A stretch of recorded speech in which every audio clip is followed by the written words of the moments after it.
You're listening to the Peace with Anxiety podcast. I am your host, Irene Evangelou, anxiety counselor and clinical hypnotherapist. I'll be coming to you every week to share actionable tips, simple strategies, and useful resources to help you break free from high-function anxiety. We'll be covering how to recognize and understand your anxiety, strategies to change your thoughts and feelings, and ways to implement long-lasting change. If you're trying to overcome people-pleasing behaviors, navigate anxiety, living in self-doubt, or something else keeping you stuck, then you are in the right place. I know that you're ready to get to the next level of your life, feeling free, calm, confident, and in control. So let's get started. Hello and welcome back to the Peace with Anxiety podcast. My name is Irene and I am an anxiety counselor and RTT therapist, and I have my brand new Peace with Anxiety program where I'm teaching high-achieving women like you how to overcome overwhelming anxiety naturally and how to start feeling calm, confident, and grounded in their lives. So today we are talking about the connection between overeating and anxiety. And if you ever found yourself reaching for snacks or sweets when you're feeling anxious, just know that you're not alone.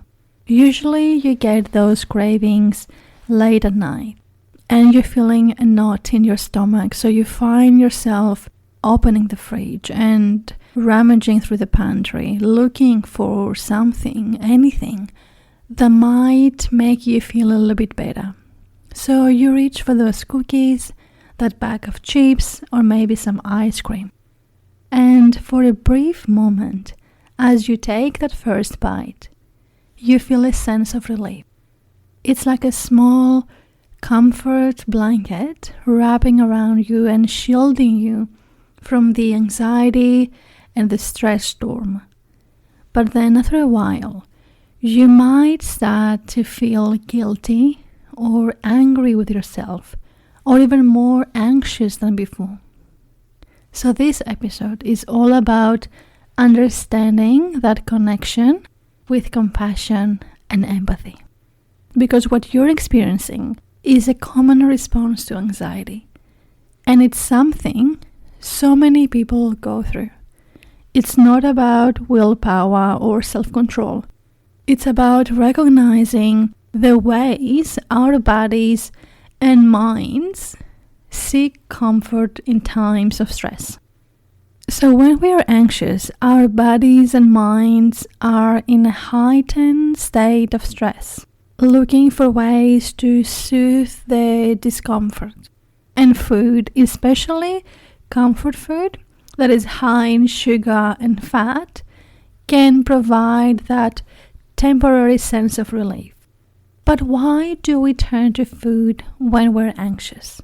And how can we approach this behavior with kindness and curiosity rather than self-criticism? So let's dive into why anxiety can lead us to overeat. Well, first of all, when you're anxious, your body releases cortisol, which is a hormone that can increase your appetite, especially for comfort foods like sweets and carbs. And these foods might provide that temporary relief, but it's important to understand that this is a natural response. Your brain is wired in a way that is going to do everything it can to move you away from pain and towards pleasure. So your body is just trying to help you feel better, even if the method isn't always the healthiest. Another reason is that food often serves as an emotional buffer. When you're feeling overwhelmed with anxiety, eating can feel like a way to soothe yourself and create a moment of peace. And this is especially true if you don't have any other coping strategies in place. So, seeking comfort in food is a common reaction and doesn't mean that you're weak or lacking self-control. Now, another reason is that many of us have learned to associate food with comfort from a young age. So whether it was given to us as treat to cheer us up or using snacks as reward, these patterns can stick with us into adulthood.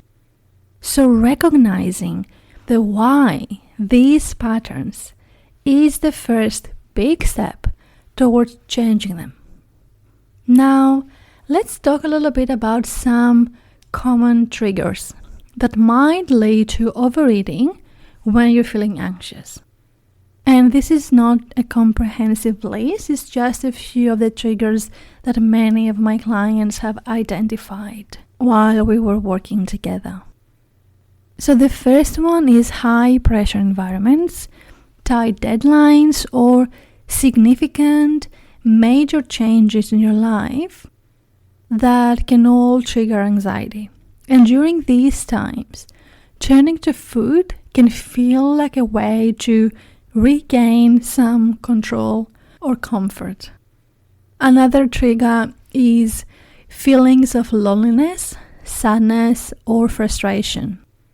When those emotions are high, your defenses are lower, so it makes it harder to resist the cravings.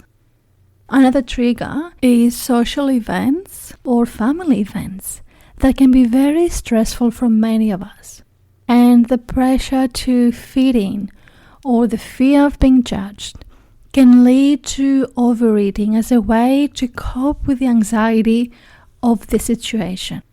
Now, another trigger is that when you're feeling anxious, it's easy to fall into a cycle of negative self-talk that often leads to feelings of inadequacy or low self-worth. So overeating becomes a way to numb those painful feelings. Now, understanding the connection between overeating and anxiety is crucial, but let's talk very briefly about what you can do to manage both with compassion and empathy. The first thing you can do is to practice being present while you eat. So pay attention to the taste of the food, the texture, and the smell.